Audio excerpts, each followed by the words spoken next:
До крајот на неделата најверојатно ќе се знае кој ќе седне на испразнетата министерска фотелја во Министерството за здравство. Ова за нова го потврди премиерот Зоран Заев, кој нагласи дека преговорите се одолжиле заради неговите службени патувања. Очигледни се сериозните претензии од коалиционите партнери за оваа висока, но исклучително тешка и одговорна функција. Во изјава за Нова и од Алијансата на албанците и од ДУИ од СДСМ не крија дека имаат желба да го добијат ова атрактивно место. Управниот суд прифатил една од 16 жалби поднесени од партиите за повторување на гласањето на избирачкото место 2901 во општина Чаир со образложение дека оваа одлука може да влијае врз изборниот резултат.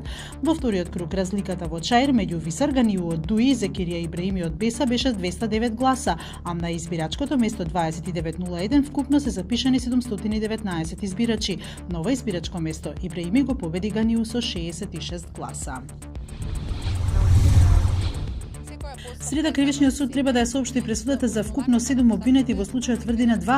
Денеска во завршните зборови обвинителката на специјалното јавно обвинителство Ленче Ристовска за прво обвинетиот Горан Груевски побара максимална затворска казна која за ова дело изнесува 5 години.